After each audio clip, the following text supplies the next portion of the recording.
me up. He said, we're not ejecting Mathis, but we are ejecting Jack Leggett, and he's suspended. And I said something like, you know what, that's ridiculous. And he said he can't be yelling at the umpires like that, and he's suspended because he's not allowed to come out onto the field. And I said, are you really going to eject Jack Leggett? And he said, yes, we are. And also because you incited the crowd, you're ejected too, and then walked away. Well, sorry, but the competitor in me is not going to just tuck tail and turn around and go.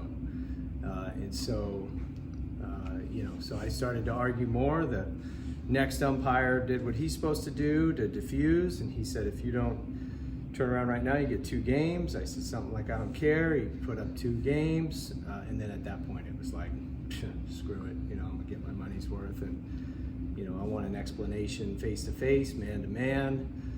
Couldn't get that. It's just too bad. It's unfortunate because, you know, a lot of the really good officiators out there, they're able to separate their personality and their personal emotion from, you know, being able to just officiate. And you know, I felt like there was some personality and personal emotion that got in there.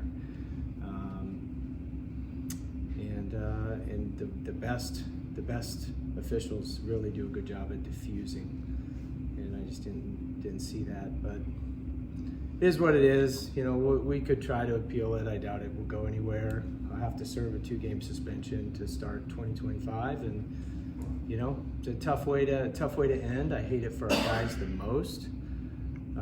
I know everyone's fired up and, you know, pissed off, and we are too, and it's just because it stems from, you know, the outcome of the game being influenced from a ejection or something from even the year before. And you even go back the year before to Louisville, kind of same thing, controversial call when we were at Michigan. So it's part of the game, and it's part of what happens. It just sucks to always be on the wrong side of it.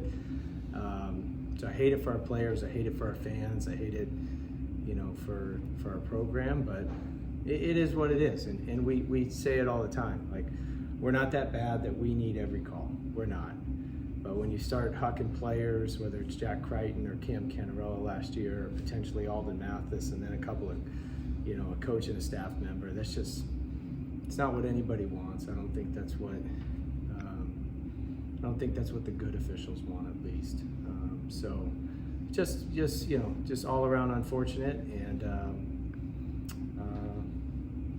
don't know if there's really any much more to say about it. I know a lot of people are talking about it, but probably just need to move on. As you go back and look at the video, do you feel like you did anything wrong as you go back and reassess the situation, or do you think you handled it the way you felt like at that moment you should have handled it? Well, if grounds for ejection are a coach inciting the crowd, then I might get ejected an awful lot. Because I like engaging with our crowd. I like waving I do it all the time. With 2 outs and 2 strikes, I'll look at them and tell them to get up. You know, I always do that with the crowd. I love that DKS is our 10th man. It feels like they're on our team, and I am always going to interact with our crowd. Sorry, not sorry. I'm going to keep doing that. So I guess I'm going to keep getting ejected, because that was the explanation I got, is because I incited the crowd when Coach Leggett was walking out. That's why I got ejected. And then just the cavalier way of just, yeah, you're ejected. And then the turn was almost antagonistic, I felt. But it is what it is. And, you know, that's unfortunate that there was that. But if you're asking me, would I incite the crowd